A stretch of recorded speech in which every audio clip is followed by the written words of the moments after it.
So here we are on the Flying Tiger. This is hull number 9, made in about 2006, which is when the boats came out.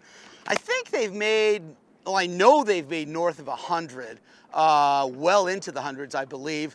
The boat was originally conceived, believe it or not, on my website, Sailing Anarchy. Now, not this particular boat, but what we did is we had a little design contest, and we wanted to create a boat, a vapor boat, on the internet, on Sailing Anarchy, and we called it the Anarchy 30. And so one of the better designers, one of my favorite guys, you all know who he is, Bob Perry up in Seattle, he said, hey, let me draw something for you guys. Okay, great. We put it on the website, really cool looking thing, looked very much like this. Okay, that was sort of the genesis. Then a guy came along who lived in Coronado, California, and he wanted to build a boat for the Chinese market, a relatively simple, easy boat to sail and build them in China and sell them predominantly in China.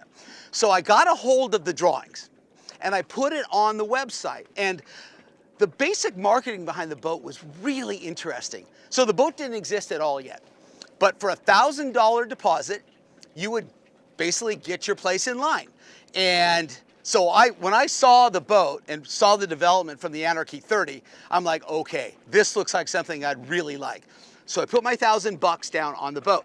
The boats, believe it or not, were only $44,000, complete with 3 Neil Pride sails that weren't really that good. And I'll talk a little bit about how the boat developed. So when this boat, the concept was being done, the guy who financed it and had it built at this yard in China, he didn't want to have any carbon fiber. He wanted aluminum rig, aluminum sprit, aluminum boom. He didn't want to allow any sailmakers involved. He just wanted the boat to come with stock Neil Pride sails. And I said, no way. First of all, if you're going to sell a lot of these boats, you have to get the sailmakers involved. I mean, if you're a salesman working for fill in the blank, North Sails, and I come in and say, hey, I'm gonna get a Flying Tiger, but I can't sell you any sails, then I'm gonna say, no, get another boat where I can sell you sails. And I said, besides, as soon as you get sailmakers involved, you're gonna find the performance of the boat rapidly moving forward. And so he finally agreed to it. And I had to hit his head on a rock to get him to decide to go all carbon. And we went to CST Composites, and they built a really durable, sturdy rig. I don't believe any of these boats have broken their masts. I don't believe any of them have bent or broken their prods. So it's a really good product for this boat. So we got the sailmakers involved. We got the carbon all figured out, and then they started delivering the boats. And I was one of the first ones. I had hull number 11. And it came from the factory so poorly delivered, so roughly built, it was kind of hard to believe. The boat had hollows where they had, it's got a grid in there, and they sucked the grid into the boat, and it actually sucked the hull in, so these indentations down there. And I said, I'm not taking the boat, send it back, send me another one. So we finally figured out how to fix it, took it to the yard, Driscoll's, and they fixed the thing. And so off we went.